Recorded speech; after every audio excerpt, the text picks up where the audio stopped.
All right. I told you there'd be another little episode, though not that this is that little. This ended up clocking in about an hour and a half. But this is a great conversation that I had with Shane of Liberty Under Attack. I was on his show, very gracious of him to have me on. He actually had an entire crypto week. There's a link in the show notes for this if you want to check out all of the other episodes for Crypto Week. But we ended up talking about Dark Android. We talked about Zcash. We talked about BipCoin. That's BIP, not Bitcoin.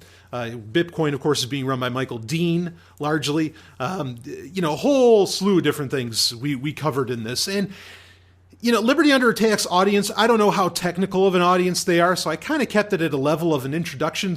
But sometimes when you're just covering the basics and the foundation, you can, it's always good to redress the foundations and the basics because sometimes they update. And we talked about all kinds of things. There's a big update here on Steemit, which I said I would really never talk about again on a Sovereign Tech Prime episode, so I get to cover it here. And you find out pretty much that Steemit is nosediving. It's failing like there's no tomorrow. It's a very interesting. Just a very interesting conversation, and Shane brings a lot of information to the table as well, which I appreciated. This is a guy who is very much boots on the ground, and I appreciate what he does. In fact, I think Liberty Under Attack got mentioned like in an FBI report or something. I don't have all the details on that, but if you're going to be on the list, be at the top of it, right? So anyway, this is a great conversation. This is the second time I've actually been on Liberty Under Attack. There was a previous time that I was on there back when it was a live show. This time it was just a podcast, and I think you can see the advantages of it. Just if you heard the first one, I think you can see the advantages of it just being a podcast because there's no interruptions, pretty much, and you could just you can go. There's no interruptions, I should say, that aren't controlled. Yeah, you know what I mean. Anyway, it's great. I so much love the podcast, record whenever you need to, and then have a set release time format. That's the way I do Sovereign Tech. Of course, Sovereign Tech kind of has interruptions, but I have total control when those interruptions appear. So, I can always change things up if I need to. That was the point I was getting at. But anyway, I really enjoyed this episode. I thought it was a very, very solid bit of audio for anybody to hear, and it's a great introduction into a lot of these ideas, as well as an update on a lot of things happening in crypto. I want it out there. Do not hesitate to frequent Shane's podcast, Liberty Under Attack, because I think he's doing some great work there, and a very principled guy, like a super, super principled guy. So do check out the link in the show notes, to look into all of that. Anyway, it was a great honor to be asked to be a part of Crypto Week. And I think I might have been one of the first people that he asked. So anyway, there you have it. So enjoy this little episode. I won't be coming back at the end or anything. And don't worry, you got a new Sex and Science Hour, new Sovereign Tech Prime episode coming out this week. And then, all kinds of wild stuff to be coming out next week as well. And maybe there'll be another little bonus episode this week. So anyway, I'll see you on the other side, everybody. Hey, Shane here. I'm joined by Brian Sovereign from Sovereign Tech, a podcast that I highly recommend you check out. The last and only other time we talked to him was when we still did the live show. That was August 11th of this year. It was such a fun conversation, and I figured it was about time to have him back on so we can get us learnt on all things tech-related. Now, that's a Trailer Park Boys reference for those of you who think I just had a seizure or something. But anyways, Brian, welcome back to Liberty Under Attack Radio, man. How are you doing? Doing good, Shane. Great to be back on. Wow, I didn't realize that was August. It kind of seemed like yesterday. But I know. It really does. It really does. This past few months has gone really, really fast, and especially the past month or so, going only to the podcast here at LUA. It's been busy, but busy's definitely good. So I guess for those who may not know who you are, why don't you go ahead and introduce yourself and let them know what you do. Sure thing. Yeah. So Sovereign Tech is kind of my main gig. I'm certainly a person that wears many hats. If you want to find all of those, of course, you can just go to my website, zog.ninja, to find everything that I do, because I also do a podcast called Sex and Science Hour. The main, if you're catching a theme, it's that I like to inform people, and I like to do so in a very entertaining way, especially today when there's so much, well, frankly, BS that gets spewed, or there's so much left between the lines that nobody really talks about when, be it in the mainstream news or even the tech mainstream news and all that. So I just like to highlight these things and let people know, kind of what's really going down. I'm also a game developer. I do develop anarchist-themed games. I'm actually kind of the first company to do that. So, I get around as far as things that I do. But Sovereign Tech, of course, I definitely, if people really want to hear, what I've got to say on a lot of things outside of your own show here, of course, I do recommend checking out Sovereign Tech, and that's SOVRYN tech.com where you can find that. So thanks for letting me intro. Not a problem. And I want to kind of mention this first because I was just kind of surfing around your site before you started this interview, and I went to the your games page, Hypercronius, Anarchists are Fun of the Heroes. Tell us a bit about the because just that subtitle has got me interested. I'm gonna purchase that here soon. But tell us a bit about like the storyline in that game if you could. Sure. Thanks. So they're short games. I'm a big believer in getting like a good, quick experience. They're not like Final Fantasy. They're RPGs. They're not Final Fantasy though, where you have to play for 40 hours. I keep my games, they're replayable, but I keep them around, the 2 to 5 hour range. Just so people can get like a good, quick, cohesive story, kind of almost like watching a movie, but it's a video game. So you get to play it in a lot of ways. As far as the storyline itself, actually, that game starts off, it takes place in like the year 90,000 BCE. And so it has to do with, how to put this? Well, it has to do with people, I guess I'm kind of, here's the thing. Like you asked me to give you a storyline, and then I'm like, wait a second. But if I give you the storyline, I'm kind of giving away what's in the games. Ooh, but it's a group of travelers that are trying to get away from a tyrannical government. Kind of a planet that is effectively destroying itself, and they're going to go find a new one. But there might be some people that escaped on their ship with them. So that's what Hypercronius is all about. Yeah.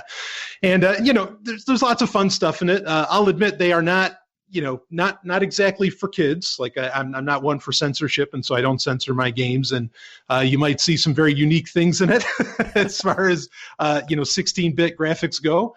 But I got a lot of nice reviews, and people think it's a good time. So there you have it. Awesome. Well, yeah, I'm definitely looking forward to playing that, and when I do, I'll definitely leave a review for you. But I have noticed. We're friends on Fascist Book, and I've noticed that just in the past week, it seems like you're getting more recognition, especially more support. And I think that's fantastic and well deserved. What have you been doing over there on Sovereign Tech? Yeah, so with Sovereign Tech, well, I always try to up the game. It's a show that's been going on for 4 years now, and I think it's good. I have a set plan where I refresh everything pretty much every 6 months. Like I'll change the segments that I have available, and I'll change other varying aspects of the show.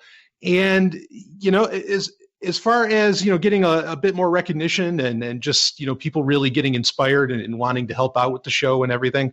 I find that when you offer people solutions and you don't just complain, that people really want to hear what you've got to say. People are always looking for solutions, and I know you're big on that too, Shane. Yep.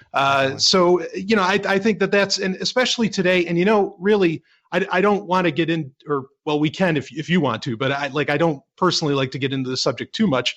But at the recent election, you have a new swath, a new demographic of people that are suddenly very concerned about their privacy, and very concerned perhaps about their liberties, their human liberties. And great, come to Sovereign Tech and hear about how you can actually reclaim a lot of that, through technology. So I think that certainly helped out with the boost. And I'm not one, I don't get too big on, what's the word I'm looking for? Well, I'm big on anarchism, but after that, I'm not big on the hyphens that come afterwards. I'd like to appeal to as many people as I can. Understandable. Yeah, definitely. I certainly agree. Solution oriented. Yeah, because there's plenty of shows out there that just complain all day, and I found that the solutions it is kind of a niche market, but I've found that.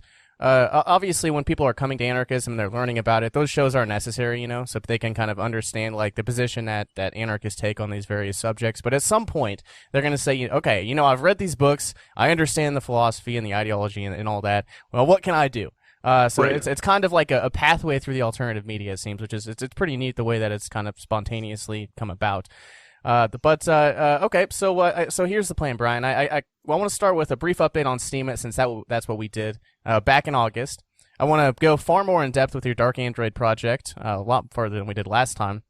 And get your thoughts on Michael Dean and Derek Slopes, and there's some other programmers too, but on their BipCoin, that's BIP as in Paul, not to be confused with BTC, BipCoin and .bip, and then wrap up and just look at the future of the blockchain technology. Now that I actually kind of understand this a little better, it's truly astounding. So we'll get into that more towards the end of the show. Does all that sound good? I love it. Yeah, let's do it. Cool. All right, let's do it. So have you been keeping up with Steemit recently? Oh boy, yeah. Like I kind of keep a half eye on it. Yeah, same here. Yeah. Yeah, I mean, you knew that when last we were talking, in August, like I think we both kind of agreed, or at least this is how I felt, that this, whatever shape this ends up taking, the levels that it's at that moment are not sustainable whatsoever. Exactly, yeah. People making thousands of dollars on posts just isn't going to keep on like that. That really just can't. At least not that early in the game, and then I would argue that it never could. So yeah, I've been keeping a half eye on it, and it's, well, I think it's a very underwhelming. Which is largely what I predicted. Might be what you predicted too, Shane. Yeah, I mean, I've noticed a few things, and I guess I'll start with I've got a list of bullet points here, but I'll start with this one because I think this is the most telling. Payouts have decreased significantly, as we both kind of said in that first show. Most people have stopped posting there altogether, and most have altogether stopped posting about Steemit. Because I know for, what was it, like a month or two, like my entire newsfeed was just full of people posting on Steemit. Now I may run across one or two a week, so it's decreased a lot. Yes. For example, though, I just checked today because I was putting together the show notes a couple days ago, and so Berwick's posted at like 69 cents. And it was posted like 17 hours before that, and I said, there's still a chance it could go up. And some of his other posts were getting like $100, which means that he got like $30 US out of that post with the way they distribute it. But yeah, check back today. Got a whopping 68 cents for that post. So even Berwick, Mr. $15,000 for one post, can't even get $1. So I think that's pretty telling in and of itself. But I guess he's not doing all bad, because he is and I'll kind of explain this again for folks that may not know in a moment, but he's powering down now, so he's still pulling like $800 a week out of Steam, so he's not doing bad. He's definitely not doing bad, but I don't know. The founders are still powering down. I checked that, although they're not getting $2 million a week now, because the value of Steam has gone from $2 to $3 where it was before, down to like 16 to 20 cents. Yeah, I mean, a huge percentage drop. Oh yeah, and that's from all of the powering down, where there's just that influx of Steam into the influx of the supply of Steam, and there's really no demand for it as far as I know. I don't know anybody that's recommending anyone buy Steam. I don't think that's a really smart investment. What do you think? Yeah, no, absolutely not. And it's a little scary, because I know there's certainly some luminaries who were recommending that, like buying into it. But yeah, no, not a good recommendation at all. And I don't even see, and maybe I'm missing something, but I haven't seen where. Well, okay, correction. Actually, just today I finally saw something that it was an MP3 that actually a good guy he released. And he said you could buy the MP3 with either Bitcoin or Steam dollars. So I finally did see something being sold for Steam dollars, like outside of Steemit itself, effectively. But that's the only thing I've really come across. And, I keep an eye on the crypto space overall quite a bit, so I figured I would have come across something. But this is the first one, and that was just today. Yeah, but and the Steam dollar, I understand the Steam dollars a little bit more though, and this is actually one of their notes, so that ties in perfectly with this. The Steam dollar is the liquid, the one you can trade immediately after Bitcoin, or for a few other currencies as well. So that does kind of make sense. But it is pegged around the U.S. dollar. It's been anywhere from like 75 cents to $1.20 the entirety of the entire history of Steam, as far as I've been watching it. And yep. I did notice something a couple of weeks ago. And I should have noticed this, and maybe I just spaced it or something. But it's not dictated by market forces at all. It's just the Steam dollar price being pegged around the U.S. dollar was just an arbitrary decision by the founders. So there's no market There's no, it's not market forces that are dictating that. Right. Which, I mean, I remember we were talking about that, and it was just like, well, okay, yeah, good luck keeping that peg. How is that going to happen? Well, this is obviously how it can happen, is because it's being centrally controlled, which nobody would want. That's not good economics, but whatever. No, definitely not. Definitely not. So, I mean, I think that's pretty much all I have. All I have for Steemit. I mean, yeah, it's going down as people could kind of see, and the folks that were touting it so much, saying that it was going to be, it's going to lead us to our anarchist utopia. They didn't really use that exact verbiage, but I'm being derisive.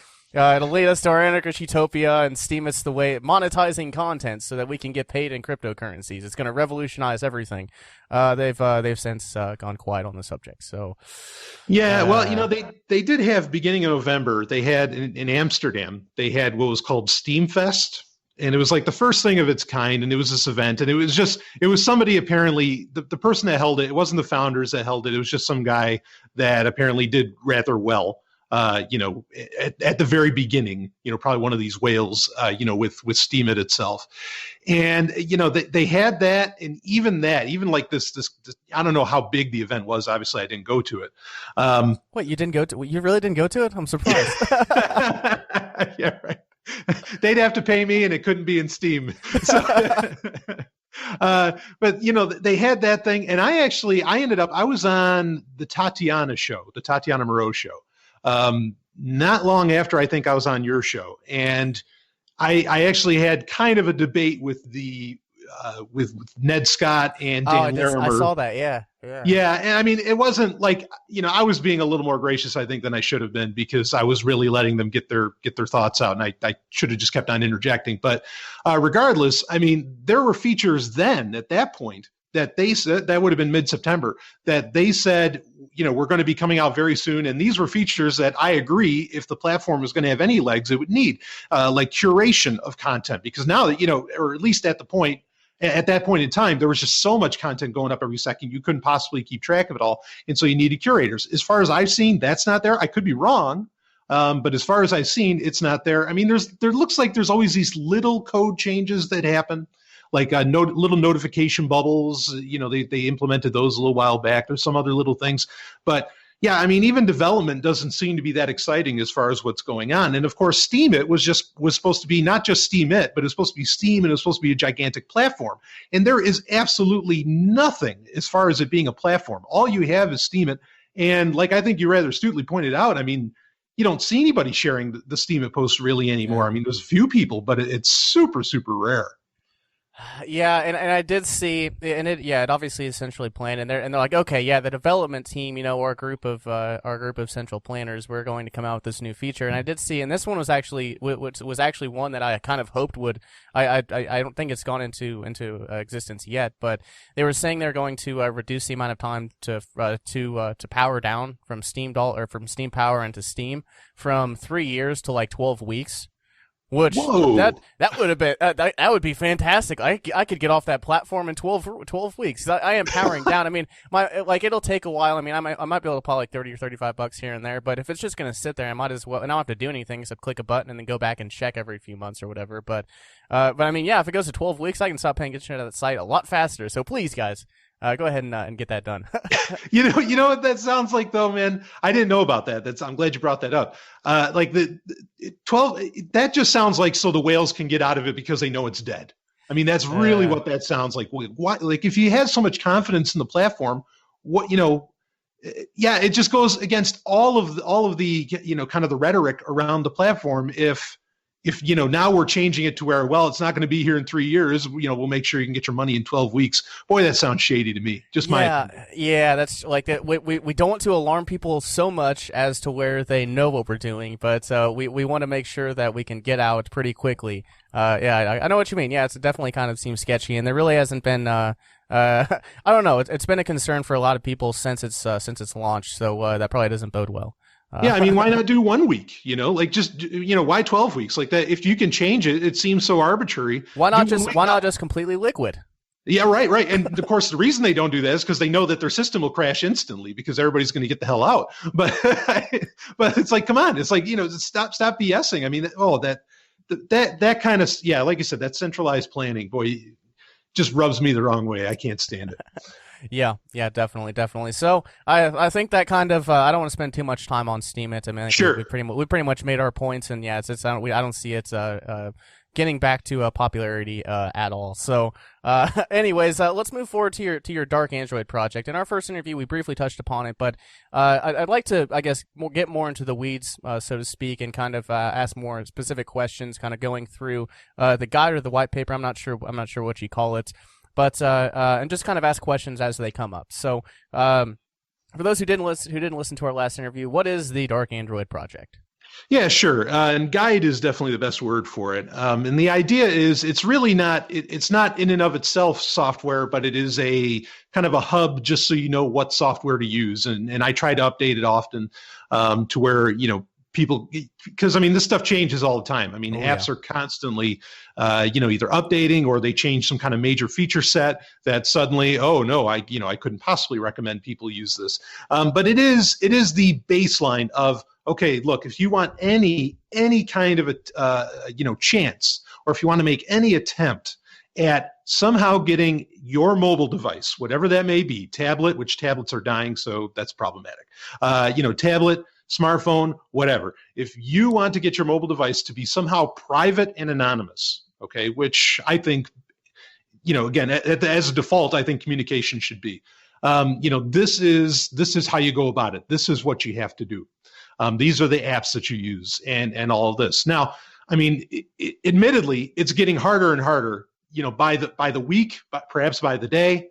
To really achieve a lot of really, when I started the Dark Android project, which was a couple of years ago now, maybe it was even longer that I started the idea. But anyway, like the world, the mobile category has really just had, tectonic plates shifting underneath it as far as like how possible is a lot of this. I mean, everything that I have in the guide is still very much, you're still very much able to do, but options do seem to keep shrinking. So that's why it needs to be consistently updated. But yeah, it's all about you being able to have a device that you can count on a little bit better than others, as far as being secure, private, and anonymous. As far as communicating or even doing transactions or whatever else. Yeah. Yeah, and that's why they call it the crypto war, or that's why I don't know who came up with that, but it's why it's called the crypto war. The crypto wars is that a lot of these projects someone may do an audit of them a year later and find out, oh crap, this wasn't secure. Or in the case of SureSpots, they gave out conversations to the federal government, that's not good. So that there's a lot of it's constantly the market provides the feedback, and some of these apps die, and some of them become unreliable, and then new ones come out promising a bunch of things, and some fulfill that promise, and some don't. So it's kind of a moving target, I think, is how Michael Dean referenced the BipCoin white paper. Seems like the guide's much like that. Yeah. Good deal. Yeah, absolutely. Okay, so the first section in here covers hardware. So I guess what devices do you recommend, and what are like the requirements for the Dark Android? I'm kind of referencing the in brief section that you have near the end of that. Sure. Yeah. So hardware, definitely where you start. And this is the sad part, is that this is getting so slim, the options, as to where a couple of years ago, you kind of saw the hints that it was going to be getting slim, but you didn't expect it to be so much. Now, so here's kind of, I guess, like the simple breakdown of what a really great, or what I qualify as a Dark Android device is. It has a micro SD card reader. It has a removable battery, because if it doesn't have a removable battery, it can always be traced. That's a whole subject, but there's always a little something coming from the baseband radios in your mobile devices. So, if you don't remove the battery, you really can't say that the thing's actually like totally off. And you even have voice coprocessors built into these devices that, will listen even when it's off, or even when you think it's supposedly powered down. That's the other part, is the voice coprocessor, which almost no smartphone or tablet does, or like almost all of them come with it now. And now this is something, I mean, when you hear about it, you're like, well, that's very benign. It's so that Siri could work better. It's so that Google Assistant can work better, or that Cortana can work better, or Amazon's Echo or whatever. Like that's why there's a voice coprocessor, is this, really just low powered chip that allows allows you to interface with it, more than you'd be able to if it was all on a single die. So you don't want that, but again, like I said, pretty much all of them have that. The other things is you don't want a fingerprint reader or you want to be able to turn off the fingerprint reader, because fingerprint readers, are two issues with that. One of them being is that if you're in the United States, it doesn't fall under Fifth Amendment rights. Like, you don't have to hand over your password. However, you can be compelled to hand over your fingerprint. Yeah, so that's a huge concern. And that's something that a lot of people were like, no, that's not true. That's not true. And then there was a case in California last year where absolutely, yes, a person was forced to hand, by the judge said it was okay, by the warrant, the whole thing. And they said, yes, you are compelled to hand over, your fingerprint. They unlock the person's device. So you don't want a fingerprint reader on it. And I mean, and there's that reason, there's the Fifth Amendment reason, but then also, on a global scale, there is the issue of fingerprint readers biometrics in general are terrible for security. Yeah.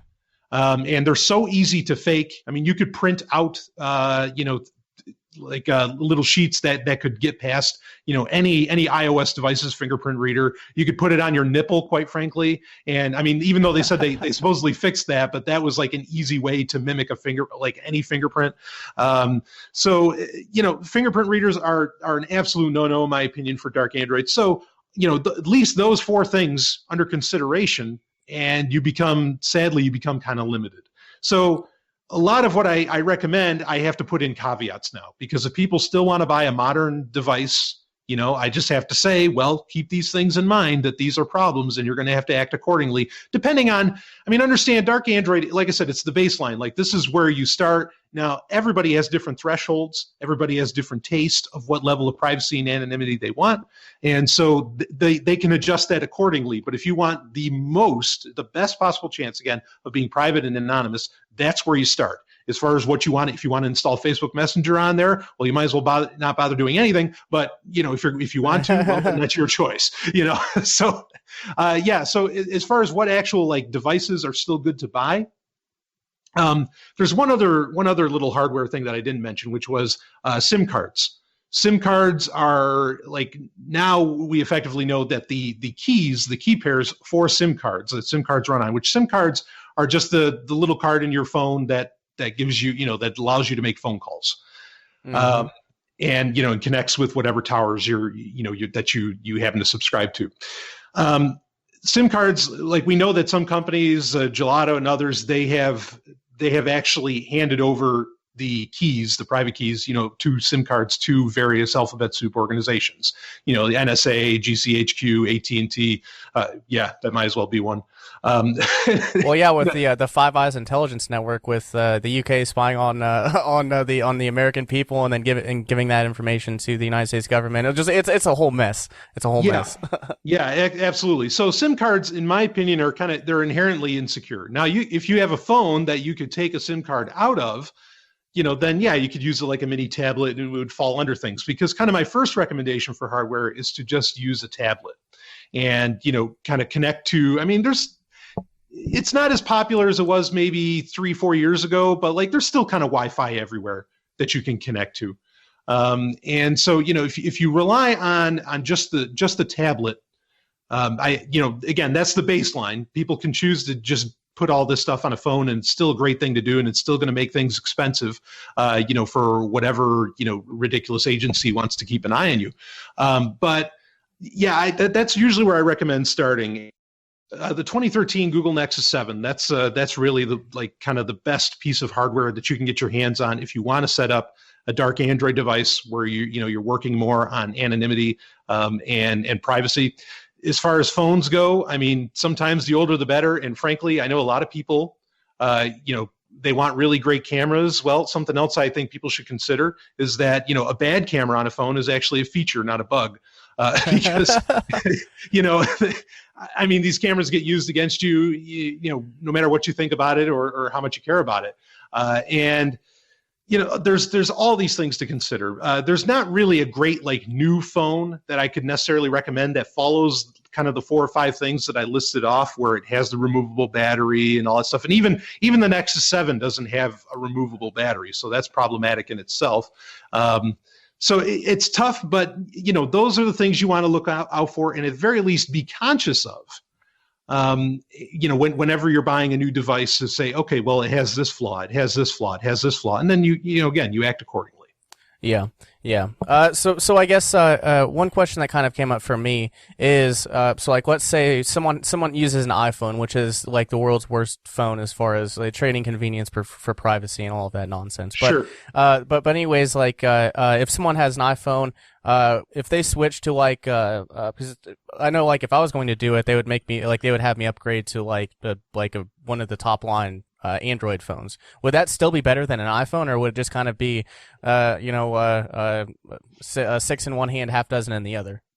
Yeah, I mean, in some ways, I think that like you can still get like a lot of the things I lay out with the Dark Android project. You could actually do quite a bit of it with an iPhone. Like you could still use Signal. There's a Tor browser, I think, that's built into it. I mean, the best things, I think, or some of the best things that you can do, you could still do with an iPhone. So I don't think you really have to get away from an iPhone, because I mean, again, the principles you can kind of, you can transpose on any platform any platform that you're using, iOS or Android or whatever. And as far as like, would you go if you went to Android? Like, you don't really have to go top of the line. I definitely, and I haven't even talked about this on my show yet, but I have tested some of the really low end phones, like from these companies like Blue, where they're like $100 or $150. And I think, I mean, there's a part of me that's really excited that you can get these phones, so inexpensively, and then you can put in all these great, privacy and security software onto them, apps. But these phones, you're definitely getting what you pay for. Like they do not last. They're no iPhone 6. No, yeah, I've got one. I bought it in May, and like it is just, I have to replace it now. Like it's just so bad, and it's needed a replacement really for a couple months. So, I just want to say if people do, if they are compelled to like say or convinced to go, to switch to Android or something, make sure you stick in the mid-range to the high range, to the high tier phones, because the low end ones, which is an appeal for Android, certainly, the low end ones just don't, they just don't do it. And I hate to say that, because I recommended to people, like I was like, a really great thing is if we bought from these little companies, and like all the big companies kind of starved, like Samsung, who probably hands over so much information about their customers, it's ridiculous. It'd be great to kind of starve the beast, but well, it's no good to starve the beast if you can't get done what you need to get done. So I don't recommend the low end. Yeah, definitely. And that I want to mention this one thing in passing, is and this was before I was an anarchist, probably before it was probably right when I was getting into, I guess, looking into politics at all. But it was a few years back, and I was on a fishing trip in Canada with my dad and my brother, and we were hundreds of miles away from, we were far away from civilization, no phone service, absolutely no phone service. But we were out there in the boat, tooling around on one of these lakes, and my dad pulled out his iPhone, and it was and obviously, again, no service, but it was just tracking our progress around the lake, like just right exactly where we were. So I don't know what that was, but GPS is always on. That's Yeah. So I just wanted to kind of insert that in there, because that's something that came to mind. But something you mentioned there with some of the older with some of those older Android phones, I wrote an article back in April of this year titled "Anonymous and Encrypted Phones: Is It Possible?" And this is just an end user's perspective. I'm not an expert on this. I used for the various smartphone applications like Signal and Telegram that promise encryption. I used the Electronic Frontier Foundations. They had a rating system, so I wasn't just completely, coming up with this stuff myself. But one thing I found that was like a really good idea is burner phones, because you can still get like a good a decent iPhone or a decent Android, like with these burner phones. And I actually called Straight Talk, Verizon, AT&T, and T-Mobile to ask them like what information they require to actually activate the account for these burner phones. The most they ask for on any of them is a zip code. So, Wow. Yeah. so if you get a burner phone through any one of those companies, and then you download all of those encryption apps, and you're probably pretty anonymous. Now, the only two exceptions I can really think of, and some people are going to say, oh, they won't do that, but I mean, it wouldn't surprise me at all. They could, voice recognition if they really wanted to know who was on that phone, or they could, I guess, figure out who you're talking to and put that map together. But I don't know, it's unlikely unless you're someone of a high profile. Unless you're a high profile target, I don't think they're going to go through all that work. So that's something I figured out there. Yeah, no, that's great information. I have a couple points on that quick. One is that, yeah, I agree. And honestly, like if the NSA is absolutely 100% targeting you, like you are, you're at the top of the list, and nothing wrong with wanting, if you're going to be on a list, there's nothing wrong with wanting to be on the top. Okay. But if you are on the top of the list, honestly, I don't know what you can do. Like, I don't think, I could get into all kinds of, wild, some theoretical, some not. I don't think that you can really do much about it, as far as that goes. But it's really important to understand. You'd pretty much have to get rid of like all electronics and just use payphones and mail drops and stuff at that point, I would think, to even have a chance. Exactly.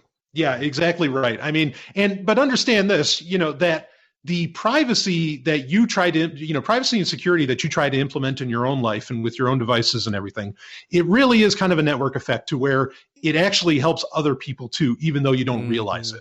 If you're using Signal for your voice calls, like that helps encrypt the background noise. Who knows, where if you're at Starbucks, you just saved a bunch of people in Starbucks from having their conversations potentially being heard or something.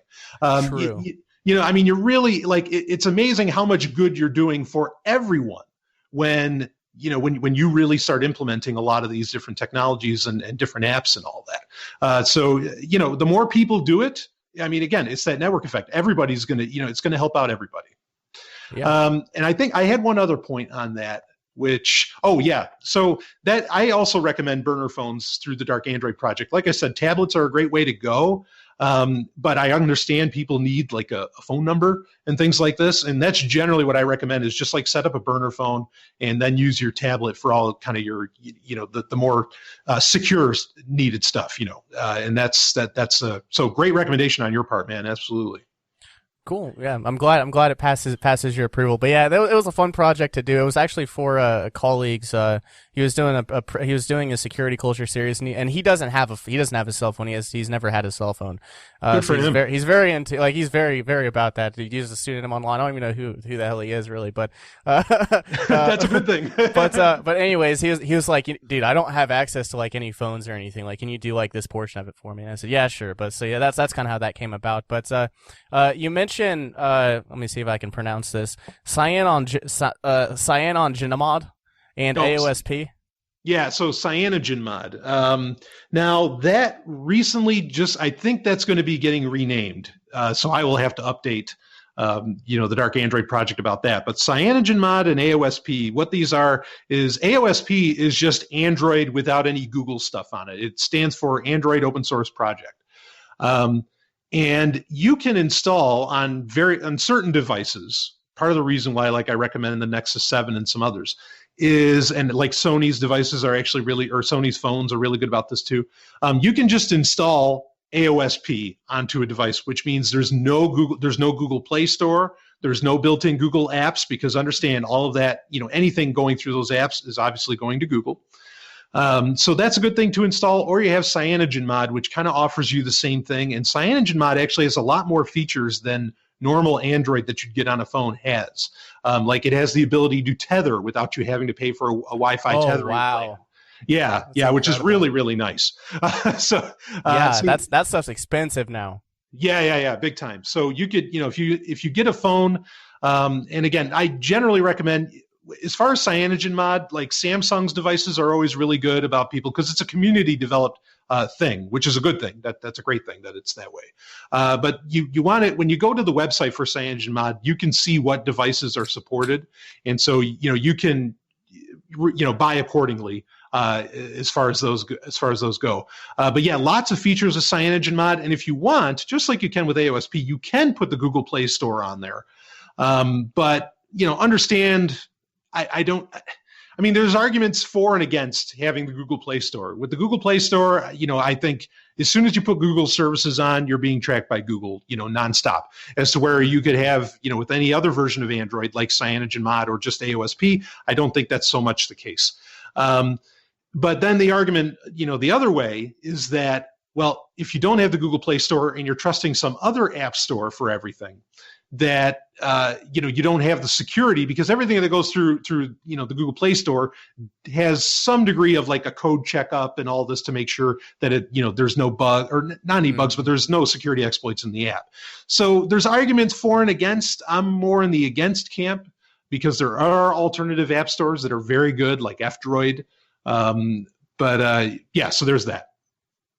Cool. All right. Very good. Very good. Okay. I guess when it comes to, and I know this is like I use Jitsi, which is it's for laptop, or I guess that it's for a computer, and it's the VoIP and messaging. It's an encrypted voice and messaging service. The only thing I guess with that really hasn't been kept up to date, and there's a lot of stuff that doesn't work on it. I mean, for just like just voice calls like you would do, like we're doing right now, like through Skype, works flawlessly. Like it's perfect. But since it is like community developed or open source, they really haven't done anything with it for a while. So with CyanogenMod, hopefully I pronounced that right, and like AOSP, are those kind of are those updated regularly to like for system updates and things? Yeah, actually, with CyanogenMod in particular, AOSP is still kept up to date security-wise by Google itself, which is, I think that's okay, and other groups as well. I mean, understand, Google didn't make Android, they just bought it out. There was a completely separate company that made Android originally. But CyanogenMod has what's called nightlies, where they are, and there's different channels within which, like how often you get updates. I don't really necessarily recommend people use nightlies, but point being is that it's very, depending upon the phone, it is very actively developed for, which is awesome. A great thing. Yeah. Good deal. Good deal. Okay, so and I'm going to skip around on a couple things here sure. In your guide, but web browser. What mobile web browser do you recommend for people that want to build this dark Android? Oh, now this is really great. Just an awesome option recently became available, because before there were, so for a little while you were able to get Firefox onto an Android device, and there's another great one made by the Free Software Foundation, which, boy, if you're concerned about privacy and security on anything you're doing, you want to check out the Free Software Foundation, fsf.org. Yep. But anyway, they make a version of Firefox called IceCat. You can actually install IceCat on your Android device. Firefox used to be like I mean, it's still largely totally open source. There's some things like their integration of Pocket and some other stuff where that's questionable. But Firefox isn't allowed really in any other app store anymore. However, the Tor project, or I guess more particularly the Guardian project, they have made what's called Orfox, ORFOX. And that, in conjunction with an app called Orbot that allows your phone to connect to Tor, that is just an awesome setup. I mean, like Orfox has come leaps and bounds from where it was. There was like a year where it didn't get any updates at all, and I was scared to death. But now it gets updates all the time. So Orfox is the way you want to go, and it is based off of Firefox, which is a good thing for a lot of reasons. And I'll just explain a couple quick. First off is that Firefox on Android, or Orfox in this case, uses every app, every piece of software, every operating system has what's called security certificates. Websites have these too. But anyway, so the security certificates for Firefox on Android are completely separate from the rest of the operating system, which is not true for most apps. And just installing Firefox or Orfox will give you like levels of security that really, Android alone just doesn't offer, because you are separating, you have different certificates. That way, if something goes wrong with the web browser, it's not going to affect the OS, and vice versa. Potentially, like there's a sort of a firewall there, not a technical firewall, but like, a proverbial one. So that's that Orfox is definitely the direction you want to go, with that. And also, Firefox and Orfox on Android, they allow for extensions, which Chrome on Android doesn't allow for. So you can install ad blockers right into the web browser, be it Orfox or That's Firefox. awesome. Yeah. Yeah, and it's a great thing to do. The one I recommend is uBlock Origin. That's the one I use. Yeah. Yeah, there you go. You block Origin and Privacy Badger. Yeah, exactly. So, and I just want to make a quick comment on that because there's kind of an argument around, well, if you're using, if you're using an ad blocker, websites aren't making money and you're not going to get all this great journalism, blah, blah, blah, blah, blah. My opinion on that whole thing about using ad blockers is quite simply the best thing you can do as a denizen of the digital world is secure the crap out of everything you have. Okay, because then, like I said, kind of that network effect, it helps everybody out. It is not for you to be concerned about, how some website is going to make its money and get paid or whatever. It's your concern is to be as secure as possible with your devices. Like that is the best thing you could possibly do for anybody on planet Earth. So let them figure out how to get paid outside of the ad blockers. Everybody else run an ad blocker, be secure. That's the way you guarantee or you help guarantee, security for everybody. Yeah, I'm seeing a really good meme in my head. Encryption more effective than voting, something like that. No, you're absolutely right. But I wanted to mention one thing because I for that article I mentioned the anonymous encrypted phones. Is it possible? I went to mobile browsers as well, and they do have Tor applications for like on the Apple the App Store. Yes. And I downloaded one. And actually, let me back up. I want to mention. So Firefox came out with it's called Firefox Focus, because you couldn't before you weren't able to actually get Firefox on the iOS, and I've tried it out. It's really smooth functioning, and every time you close out the application, it erases everything. So I think that's good. I haven't looked into the source. I don't know if any concerns with that, but I just figured I'd mention that in passing. But the Tor browser on the Apple iOS. The free version has ads, and this kind of threw me for a loop. So obviously it said I was connected to Germany or like a VPN through Germany or something, whatever place in Europe or wherever else. And I was like, okay, cool, that's good. But then the ad on the bottom said, go to this bar 2 miles away from you in Bloomington. So like that, I don't know. Maybe, hopefully, you can see my concern there. Is my VPN maybe through Germany, but is it still like traceable through the app since there's the ads? I don't know. I didn't have an explanation for that, but I just figured I'd raise the concern in the article. So what do you think? I'm not exactly sure how they're implementing their ad tech. There's ways you can do that where it's totally fine. Like, I mean, it wouldn't really be tracking you or interfering necessarily with what you have going on.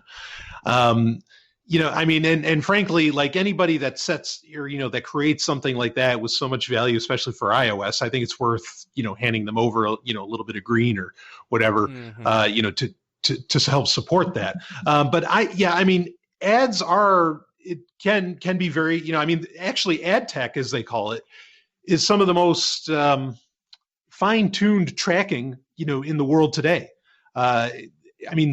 Just from ads, people can know so much about you. Getting rid of ads, making ads not a part of your, of your makeup, your digital makeup is just hugely, hugely important. I definitely recommend that. So I don't know. I don't know how they have it set up, but it is possible that it's not really affecting you at all. They could just be putting up random ads and who knows. So. Gotcha. Okay. So the things you kind of recommend people purchase from this guide, seems like most of them are like, hey, yeah, they accept cryptocurrency. They accept Bitcoin as well. Yeah, that's just something nice. If I'm able to recommend, something where the people actually accept Bitcoin, that's great. And Bitcoin, as far as like making all these, everything within dark Android possible, like cryptocurrencies just made it happen. Because beforehand, how are you going to buy stuff online? Well, you'd have to have a credit card. And, there's varying degrees of how well you can do that anonymously. But cryptocurrencies just said, yeah, no, as long as you're doing it right, you have all the anonymity in the world, and do it right on whatever device you have.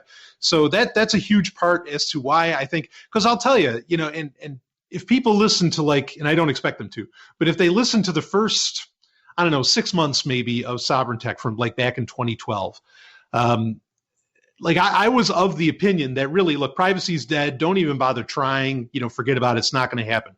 But when I saw how much Bitcoin was getting accepted, by people, like how well people were taking to it. And some other technologies kind of came into being. And of course, with Edward Snowden, saying, hey, this is what's going on, my tune completely changed. I was like, no, actually, all of this really is possible. We can have degrees of privacy and anonymity that we didn't think we could have before. And so, cannot speak enough of how big a deal, cryptocurrencies are to make a lot of this possible. Oh yeah, I definitely agree, and since I've kind of been, I guess, immersed in the crypto anarchy world for the past few months, and I've actually been, trying out some things, and I've made a bunch of transactions with BTC Bitcoin, and just looking at which we'll get to here in a moment. All of the possibilities of the blockchain technology, and like crypto note coins too, have got me really, really excited. I mean, I was a couple years ago, I was right there with you. I thought privacy was dead. It was futile to even try to gain any of it all, just a waste of time. But now, I don't know. I mean, years, maybe not in the next few years, but I do think with technology, it will be possible to, be pretty much, as completely anonymous as you possibly can be, or as you possibly want to be. I think it's definitely possible. If I could say quick, there was a video that was supposedly leaked from the Pentagon. The Intercept ran the story is maybe a month ago or so. And this video was a training video kind of laying out what the Pentagon sees the next 20 years looking like. And for the Pentagon, now again, they're not the good guys, okay? For the Pentagon, it was very bleak. Like, they were terrified because they said these people are going to have their own money. They're going to have these encrypted communications that we can't do anything about. I mean, like, it's so funny. Like, for me as an anarchist, I'm like, oh, this is the best news I've ever seen. It's like, oh, you guys are admitting that you're not going to be very good at killing people and tracking people in the next 20 years. Awesome. So you see the future that I see. Except for me, it's hopeful. For them, it's like, oh, we can't control anybody anymore. And of course, they want to lay out all the terms like terrorists and all that stuff, which, come on, a lot of that stuff. I mean, there's some reality there, and then there's scare tactics, right? And it's more scare tactics than anything else. So it's a fascinating video to watch because you see what's really possible is that if you use a lot of these different apps, if you use cryptocurrencies and all this stuff, that you can effectively disappear from the system. And that's great. I mean, like, that's a very hopeful message to have. And I mean, they even talk about how, people are going to be living in like subterranean realms, and they're going to have their own economies and their own, rules of law and blah blah blah. I'm like, well, they might not have any rules of law, but it was incredible to watch that. Oh yeah, I definitely agree. At the cryptocurrency technology, especially the dark by default coins like crypto, which we'll get to in a moment. Alternative currency. I think Monero, which is a crypto coin, was just in August. I think it was adopted to the deep web, which is awesome. I wish would have happened earlier because a certain someone may not actually be in prison if that anonymity was in full force then, but developing technologies and such, but undermining the Federal Reserve System, their monopoly on the currency, .bip, which if they can't censor domains anymore, oh man, there's so much potential with the blockchain technology, but just a couple more things here in regards to your dark Android project. Let's see. There was one thing I noticed. For Bitcoin, you recommend Coinbase in the guide. The Coinbase wallet, I think it was. Sure. Yeah. now I'm curious, and this might be just one lashing back from the state, but I'm curious if you still recommend Coinbase at this time, due to the recent federal. They want to seize all of the documents for all of the users for the past 3 years. What do you think? Yeah, so that's definitely a part that needs to be updated. My first recommendation is Rush Wallet as far as dark Android goes. And Rush Wallet's great for a bunch of different reasons, but one of them is that it's just so easy to set up, and it can run right in a web browser, and it does very, very well. So Coinbase itself. I can't really recommend that anymore. And actually, one of the reasons I recommended it was because the app store that I recommend using, again, it's not the Google Play Store, but it's F-Droid, and you can find that at f-droid.org. That at the time, Coinbase was open sourcing like all of their code. And so, by every metric other than it being Coinbase, like, okay, this is a fine app. It's like good. It's open source. There's no problem. And you could download it, right from F-Droid. But that's no longer true. So I that's a part that I need to update. I definitely don't recommend using really Coinbase if you can help it. Gotcha. And see, because I use, and this is something I recently came across. Typically, the cryptocurrency I got like donated to me. Sure. And I found one called Cryptopia. It's cryptopia.co.nz. It's a New Zealand outlet, I'm pretty sure. And no person identifiable information at all. You just kind of you shoot some Bitcoin into the wallet, for example, and then you just trade. Yeah, which is fantastic because that's the reason I got deterred from Coinbase like over a year ago. Yeah, it was like last June because they wanted a driver's license, and I said this seems antithetical to purchasing cryptocurrency. So I'm glad I used my better judgment back then and never went with them for anything. Yeah, but. Yeah, but anyways, let's move forward to the crypto note coins. And I had Michael Dean because he was he's not a developer, but he's like the marketing man for BipCoin. I got his explanation on crypto note coins, but having a different explanation for those who may be confused by it, the ones that aren't really tech savvy like me, might be beneficial to hear kind of your explanation of how crypto note coins work and how they're different from BTC Bitcoin. Sure. So CryptoNote is, as far as a differentiator from Bitcoin, Bitcoin has pseudonymity built into it. As in, if you want it to be anonymous, like you can take various actions to make it anonymous. As to where with coins that use CryptoNote, like Monero and others, privacy, anonymity, like that's baked right into the blockchain effectively. And as far as like how CryptoNote works within that, there's been a couple different versions of CryptoNote. So, they have improved over time. There were concerns at one point. Actually, Monero, this would have been, I think it was September 2014 when there was a major crack on Monero itself. And this had to do with the fact that, we don't need to get too far in the weeds on that one. It has to do with Merkle trees and the fact that they weren't confirming and, end up like with the potential to do double spends and all this. But it has been, as far as I've seen, and I don't watch CryptoNote that closely, but as far as I've seen, they've done a much better job of making sure that doesn't happen. And, development has been pretty steady. So I think CryptoNote's a fine thing to build coins onto today. It's not the only game in town that does this sort of thing. That bakes in kind of privacy and anonymity and all that. But it's definitely one that's been around for a little while. And so I applaud people that use it, certainly, instead of just making another Bitcoin clone, because we really don't need that.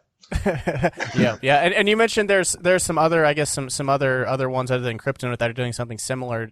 Would you mind kind of just mentioning, some of those other various, I guess, blockchain? I don't know how to blockchains. Yeah, sure. That are it'd be blockchains. Sort of and I think probably the most prominent one and one I'd recommend, and actually if people want to listen, it's episode 202. It's just from 2 weeks ago of Sovereign Tech. I actually had one of the team members for this on the show. We had her on for, her name's Paige Peterson. She is wonderful. I listened to that too. Yeah. She's just fantastic. And that is Zcash.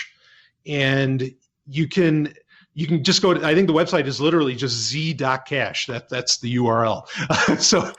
But what it uses, it has similar ideas to CryptoNote, but it uses what's called zero knowledge proofs, which those are two different animals. I can't think of like the simplest way to break down the differences between the two, but it's the same idea to where with Zcash, you have two options within Zcash. One is called shielded, and then the other is called transparent. And I may have had a thing or two in recommending those names.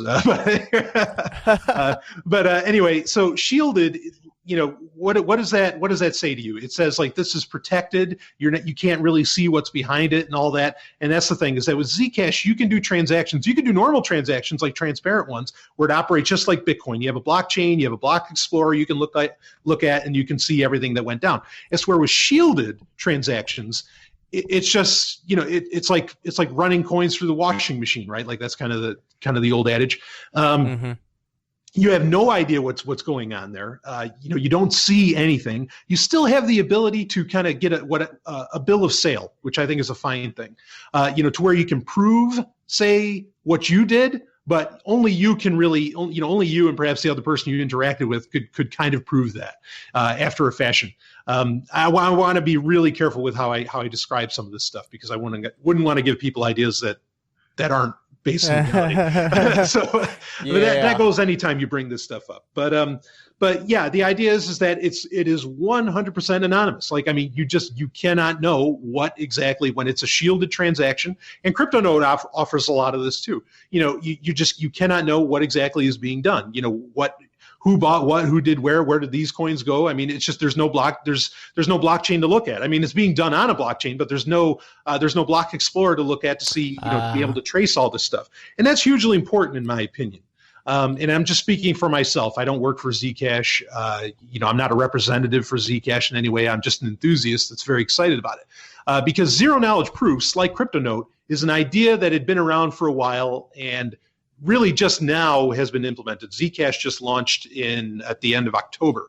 But there was a great paper done by Matthew Green of Johns Hopkins back in 2013, where, in fact, I'll tell you something. I was a little skeptical, because the idea originally for using zero knowledge proofs, again, which is very similar to CryptoNote, that whole idea was originally called Zero Coin, and they wanted to bake it into Bitcoin. And I was always really skeptical about, why didn't the Bitcoin developers want to do this? This is a great freaking idea. Like, just put it in. And, it took 3 years. Like I said, that paper came out in 2013.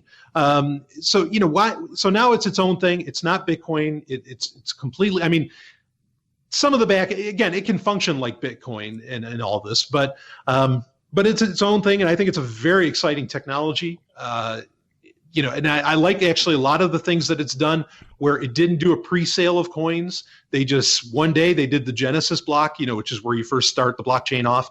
And things went on from there. I really, really appreciate how that company does business. So CryptoNote, zero knowledge proofs, both of these things, these are very much the future. Gotcha. And this was something I was going to bring up near the end, but you mentioned Zcash, and I'm not sure if you're familiar with. Do you know who Mark Wood is? He's a programmer up from Michigan. Oh, I love Mark Wood. Yeah. Okay. Yeah. He and I are old pals. Awesome. Good deal. I'm glad you're familiar with him then. Well, he posted. It was in the Liberty Under Attack listeners, Liberty Under Attack radio listeners group. And it said he said something like Zcash may not be secure, and then he linked to this paper by Peter Todd, who I guess is a cypherpunk. I'm not sure you're familiar with him. Okay, good. So I'm not bringing up new names. So apparently, I saw this long paper, and this stuff is I don't know anything about Zcash. So I said, hey, Mark, you mind providing a synopsis? And he said, quote, basically Peter Todd and several other people were trusted to destroy a master key that would allow them to print unlimited amounts of Zcash. They could have been compromised or could have colluded to keep this key. Also, the crypto and proof-of-work algorithms are arguably weak and also new and relatively untested, end quote. So I guess, and I know that's brief, but I mean, do you have any response to that? Sure. In many ways, I feel this like with any, I'm not going to have the best answer, but I think this is kind of possible with just about anything. Like the way that this was sort of done, it really made it so that you wouldn't have the problem of whales, or there have been other cryptocurrencies, like there was NXT, which is one that I was kind of excited about, where effectively there were like originally 21 people that had all of the NXT, and then they were put in charge of distributing it and all this. Wow. There were reasons that things were done this way with Zcash. This is, I guess, the point or the answer I want to give is that there were reasons it was done this way. I don't know that you can ever promise anything remotely like 100% security. I think the fact that Peter Todd came forward talking about all this, and he said, and I remember, I read the whole thing. I mean, I remember him explicitly saying, and Peter Todd's a smart guy. I'll give him that. I remember him explicitly saying that, look, if you don't trust me, don't trust Zcash. Yeah. I mean, but frankly, outside of perhaps Bitcoin, across the board, this is true. This is so. So I mean, you don't want to trust anything. At that point. And I'm not saying that that's not a good attitude to have. I think that's something to always keep in mind and keep at the forefront.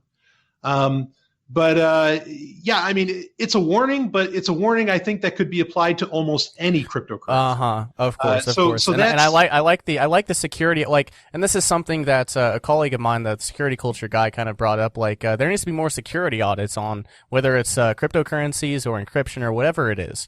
There needs to be more audits by people who can go through the source code and or tests like these, like the one that Peter Todd and the others did. Mm-hmm. There needs to be more security audits because folks like me, I just kind of have to take the word of EFF. That's kind of the or from you or Mark or whoever. Right. Yeah, and that's geeks. Yeah. Yep. Exactly. Yep. Yeah. Exactly. So on that same note of the dark by default type thing like CryptoNote and Zcash. BipCoin, and again, that's BIP as in Paul Coin, named after the BipCot, no government license, and also I think it was BipCat too, because he has Michael has a cat named BipCat. He has cat everything. Yeah, cat everything. Yes, but so you mentioned you had a chance to read through that white paper. Initial thoughts. What do you think?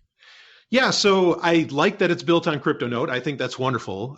First off, I'll say, I like Michael Dean quite a bit. Derek Slopey, who is, pretty much as I understand it, he's the big developer on this, is just one of the most important guys in Liberty, quite frankly.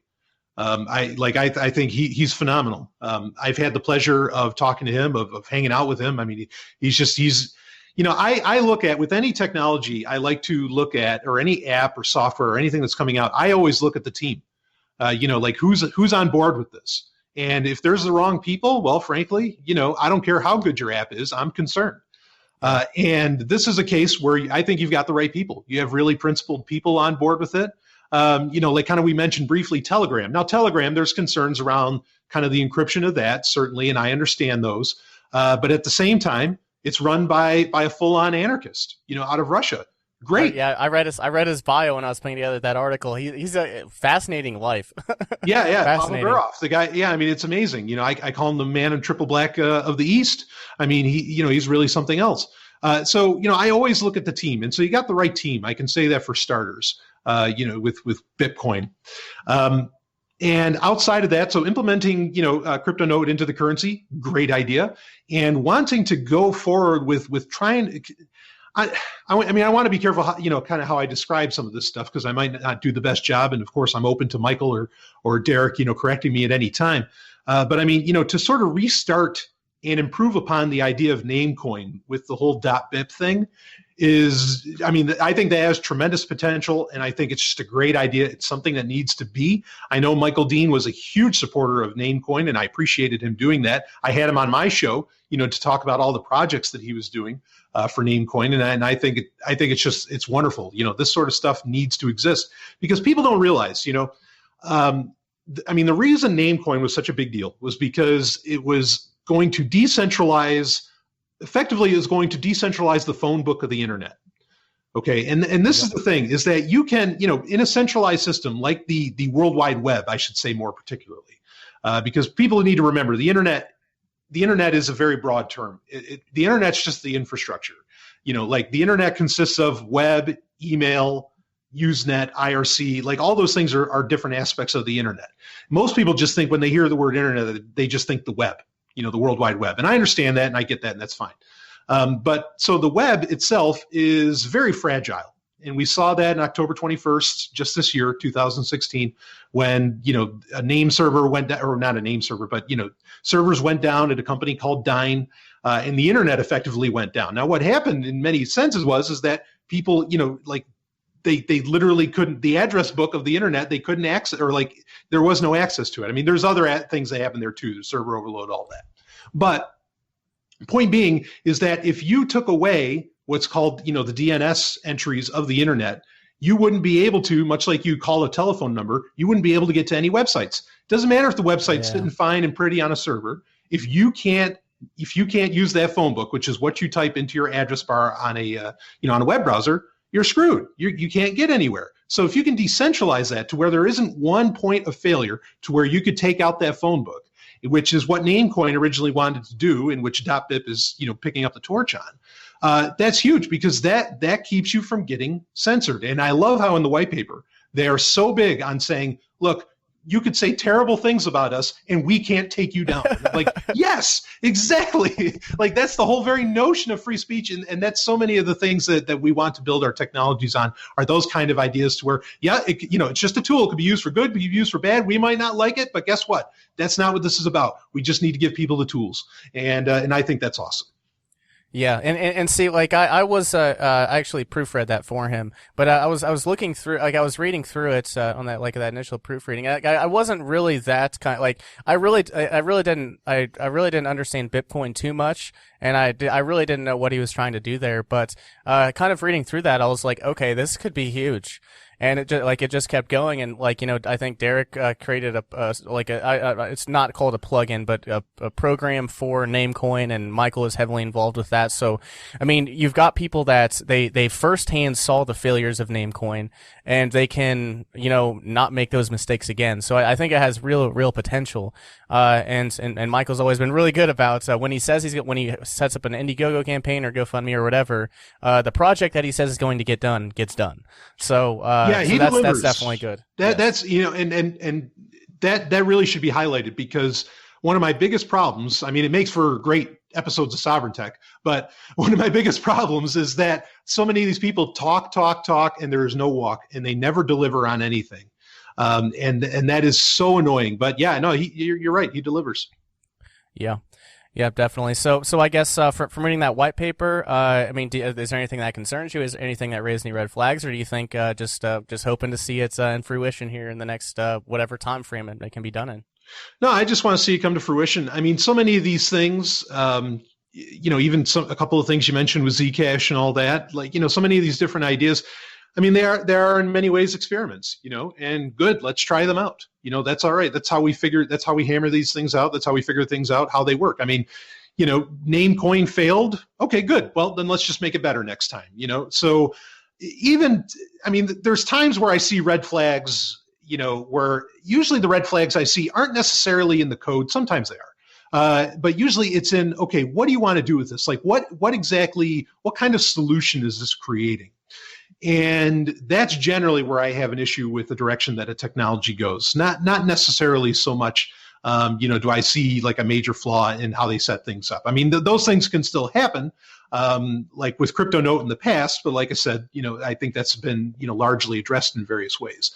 So yeah, I mean, it's building on top of, a couple of great ideas and great technologies. So I don't really have any red flags that I can think of. Good deal. Well, that's definitely good to hear. So I guess let's move forward to kind of just the last I guess semi major subject here. How big of a role do you think this blockchain technology will have in dismantling the state? Tough. Wow. It's a big question. Yeah, that is a big one. I love the question though, and it's an important one to ask. Well, I'll tell you this, is that the direction that the bulk of the blockchain space, we'll say, is going is not going to get rid of the state. It's actually going to bolster it. It's actually going to empower it. And these morons want to. Like, it's funny. Like, I mean, I could go down a list of different ones. There's, and if people are going to get mad at me, I don't care. I've already done it on my show. But there's Fermat. Not Fermat. I didn't mean Fermat. I'm trying to think. Now that's terrible. Now the name escapes me. Oh man. Anyway, there's the BipCoin Foundation, who's and that was one of the major concerns I like watching, and this was when I was still kind of pessimistic about Bitcoin. Was obviously it seemed like there was like a predominant lack of focus on like anonymity and privacy, and then the BipCoin Foundation was going over and being assholes and meeting with regulators and stuff and trying to make it part of the modern banking system. Like, instead of using a credit card or instead of paying your taxes with cash, why don't you pay it with Bitcoin? It's like, no, come on. Yeah. So I was a little pessimistic about that, but with I kind of thought about this from the other position too. The more widely Bitcoin is adopted, I guess the more commonplace cryptocurrencies will be in general, which will also bolster the altcoins too, the ones that can focus on privacy. So and see that, like, it just took a different perspective for me to kind of see the real potential for this technology. Sure. Yeah, and I don't think that's unfair to say at all. Yeah, so there's a lot of these other ones. They're like, frankly, Ethereum. I have no excitement over Ethereum. I think that's one where there are red flags, like the fact that it's Turing complete, and a bunch of other things. Like, I think these are terrible ideas to implement into anything. But also kind of like what they're trying to do, like the way that they sell, like, say, Ethereum, the way that they sell it to people is, well, you can do anything on this. We can put, you could put titles, you could put, all these different government services on here, or replace the government services. When some of these services, I think it's fair to ask, it's like, wait a second, but do we even need those? Like there's a bunch of different things that really, I feel like, and a lot of them, again, they are calling up the government saying, not just Ethereum, but some of these other guys, they're calling them up. Okay, yeah, how can we help you, implement this? How can we get your government onto a blockchain and all that? And I just, I mean, it's disheartening to hear that. It's like, no, we're supposed to be getting rid of this stuff. This is supposed to be about getting rid of the middleman all the way down to the server. It's like, we're getting rid of all of it.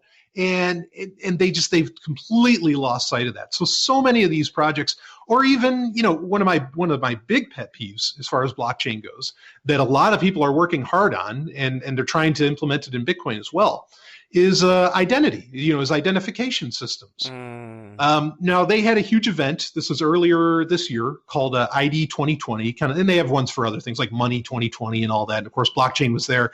A lot of blockchain companies were there saying, hey, how could we possibly help you connect with the legacy banks and all that, which, boy, if you ever want to, yeah, it's like, if you ever want to depress me, yeah, just talk about that.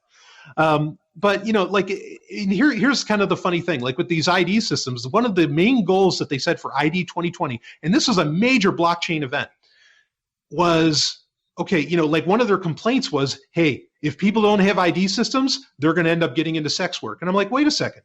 Who said sex work was bad? Really?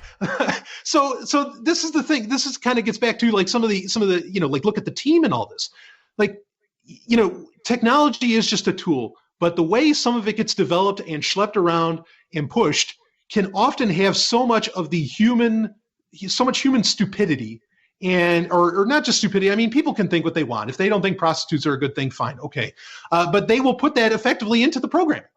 Like, you know what I mean? Like, this is not okay. And that's very, very problematic. As soon as I saw that was like one of the three major goals. I said, well, this is horse crap. Like, I have no interest in what you're doing. To say nothing of, kind of the broader, more abstract subject of, identity in and of itself. I mean, personally, I think ID systems are for cattle, and that's what they've always been used for. They're not for humans. Yep. Well but said. Yeah, but I mean, but these people, like, they get so hot and bothered and excited about it. And I get it. They want to make a quick buck. And sometimes if you pull some of them aside, a lot of them are very libertarian or maybe even anarchist or something. And they'll say, look, no. You're right. We know we don't want to work with the governments. We don't want to do this, but we got to work incrementally. We got to get to that point. And I'm one of those guys where, I agree with the old phrase that, incrementalism in theory is perpetuity in practice. I mean, definitely. You're just going to, what, you think they're going to, somehow people are going to be like, oh, blockchains, and they run away, and they're like, well, I don't need government anymore. No, because if it's just going to get used to help secure government systems, people are just going to think, oh, government's better off now. As to where, the thing you really want to do is with blockchains is you just want to use them to build completely around all of these legacy systems and all of these governments. And there's people doing that. There's people working on that, whether they admit to it or not. But unfortunately, I feel like, and I mean, this is, kind of a BS number, but I feel like 90% of the blockchain space is working on helping government, instead of working around it, which is what it should do. So that's kind of my bit of take there. Go ahead. Gotcha. Well, I mean, and I do agree, and I'm more of a, I mean, I don't expect to see like an anarchist society in my society. Like, if I have kids, I doubt they'll see it in their lifetime either. Sure. But despite the states, this blockchain technology definitely, it increases personal freedom significantly. You look at the anonymity potential there. and then obviously like the financial independence angle as well. I mean, there's just, oh man, and then also a lot of people really probably haven't thought about privacy much because I think it's just kind of in it, like, the spying, the surveillance state, the surveillance state apparatus that we live under, unfortunately. They probably don't think about privacy much, but when you look at how easy, and I mean, I went through this entire process. I downloaded the BipCoin wallet, which is BIP as in Paul again. The BipCoin wallet, and I even mined. It was my first cryptocurrency I ever mined, and I set it up for myself in about an hour and a half. And with BipCoin, just to be able to send and receive and like anonymously, it's the GUI wallet, the one that you don't mine on. Well, it's like 5 minutes to set up, and you can send and receive and get your first transaction within like 5 minutes. Right. And privately, anonymously. So if privacy is that easy to use, I think people might I guess more people might just reconsider and say, really, it's that easy to have privacy again? Well, I might partake in that. Yeah, no, I agree with you. And I think things are getting easier. I even remember we talked about it when I was on your show in August. We talked about PGP for email, how easy that can be to set up today, which, 20 years ago just wasn't possible. And all these blockchain technologies, oh yeah, I mean, a lot of them are getting so easy. I mentioned Rush Wallet earlier. I mean, I don't think there's anything ever easier been done on a computer, as far as like how to set up a Bitcoin wallet, that's with the T instead of the P, but yeah, Bitcoin, I mean, it's great. You install it, you get it done, and you go on your way. I think, yeah, I'm hopeful that at least up and coming generations are going to see the value, and things will be just so refined that it'll be like, well, of course I'm going to use it. It's ironic, but like the thing, and it's such a tragedy, but I think that the thing that has really led more people to the ideas, to liberty ideas and anarchist ideas and all that is the drug war. Because, rightly or wrongly, like I think one of the things that helped Bitcoin kind of take off, and I know people, it's important to say that this isn't all that Bitcoin gets used for, but frankly, a lot of times it did get used for buying drugs. Of course, what's wrong with that? In my opinion, so what? And in fact, in more states year over year, it's not a problem to buy drugs anymore, right?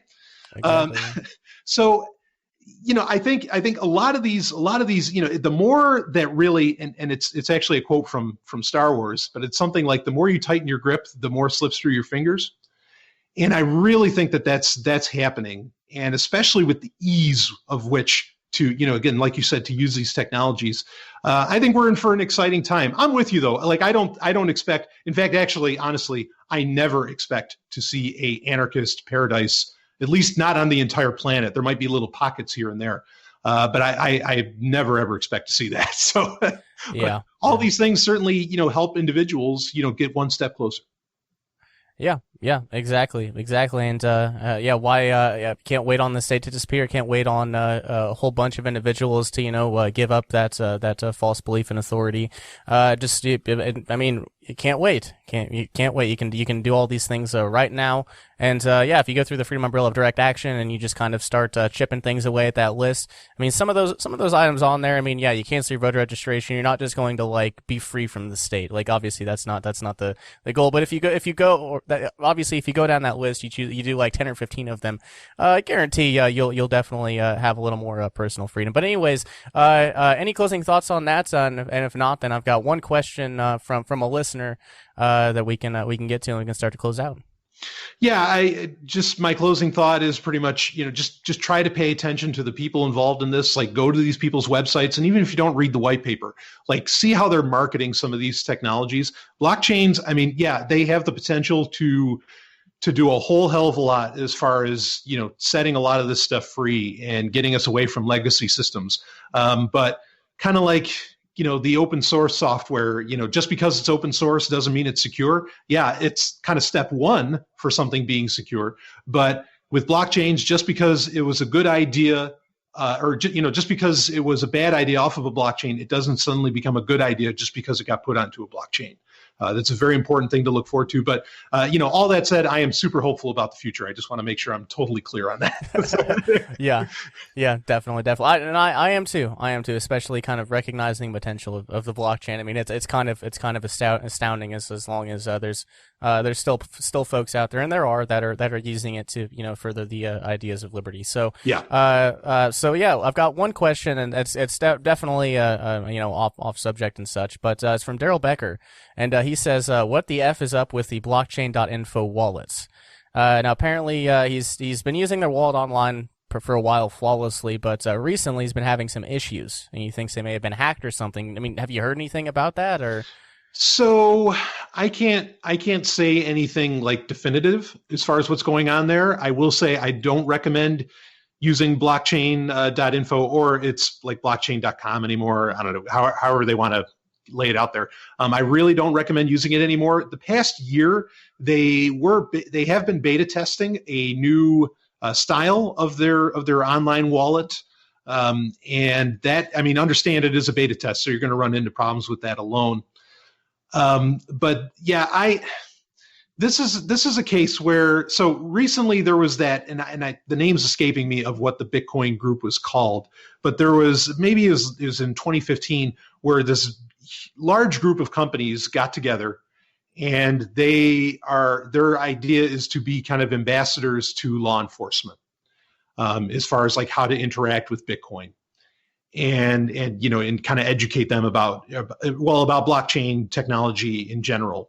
And it just like that whole group I thought was just a terrible idea. Like there is no point in talking to these people. If they want to lock you up, they're going to lock you up, for whatever reason, no matter how far removed you are, say from a transaction of a cryptocurrency or something, if they want you, you're screwed. Like this is a complete waste of time to put any money towards lobbying or interacting with governments. Like just don't do it. Spend the money on developers and get your houses in order.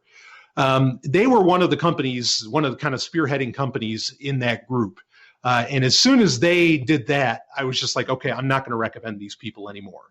There have been issues in the past where because it's an online wallet and you're not really in control of it, as compared to wallets like, say, if you downloaded the actual BitCoin client, or if you downloaded there's a wallet called Armory or Electrum or something like this.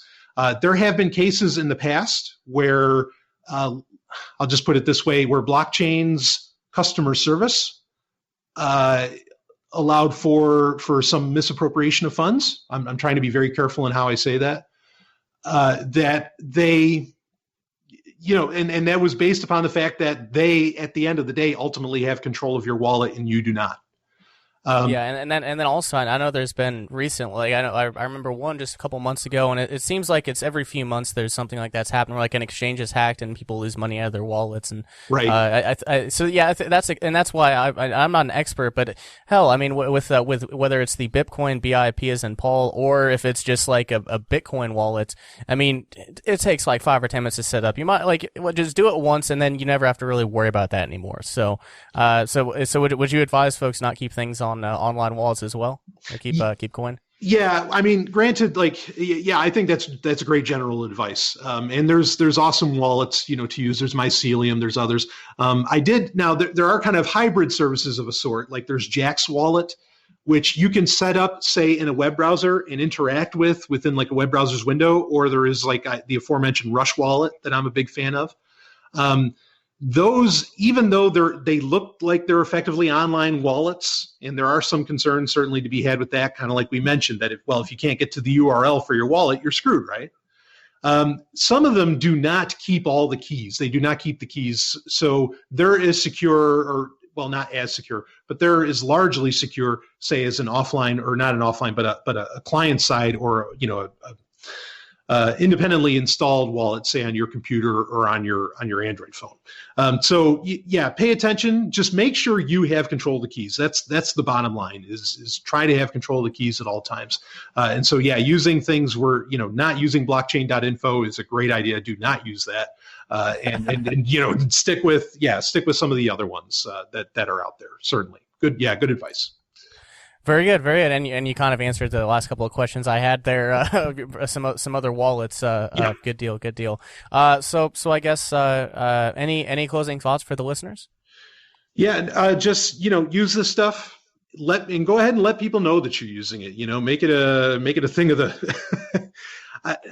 I don't know. Yeah, you got to be careful what terms I use. I was going to say make it a tragedy of the commons, but I don't know if I want to say that. But just make it commonplace to where I use Signal and say to people, or say you're a Bitcoin preferred business if you're a business person, or say if you want somebody to pay you back, say, hey, would you pay me back in Bitcoin or in BipCoin or in Zcash or in Monero or whatever, like get people on board with this stuff, make it cool, make it, and just like, start kind of standing up for using these sorts of things. And if people don't want to, take the extra time, well, maybe question your friendship. I don't know, but for Christmas, get them some Bitcoin.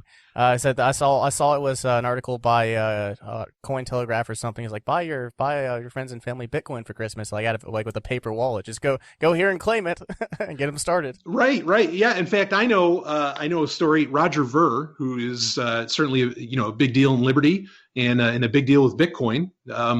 He used to, like, there used to be these physical Bitcoins that you could get. They were called Cassatius coins. And this was back in like 2011, 2010, or 2011, 2012, something like that. And he, like, you'd buy these physical Bitcoins and they'd have like a key on them, and they'd be for, some of them would be, for 1 Bitcoin, some would be for 10 Bitcoin or 25 Bitcoin or whatever. And he was giving them away at Christmas, back in 2011, 2012.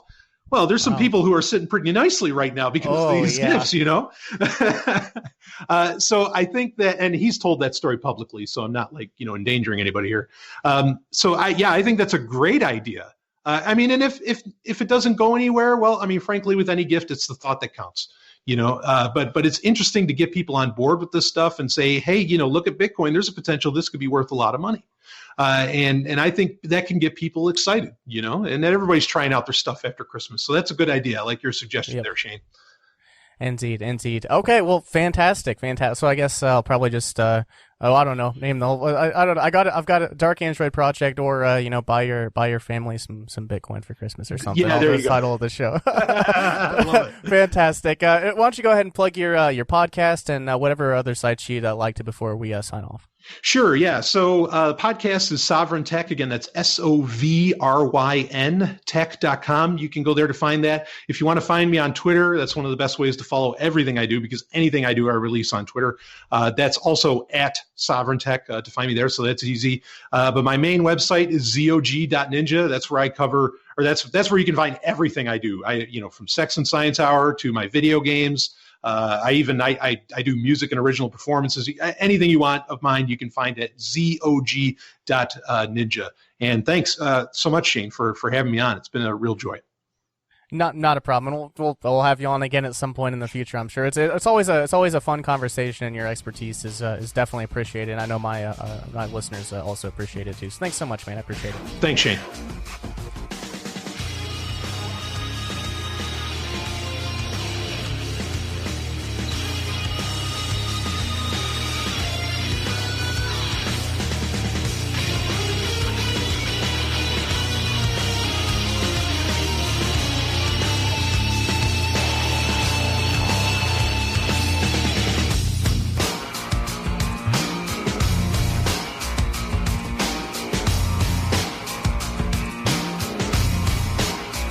You just experienced Sovereign Tech.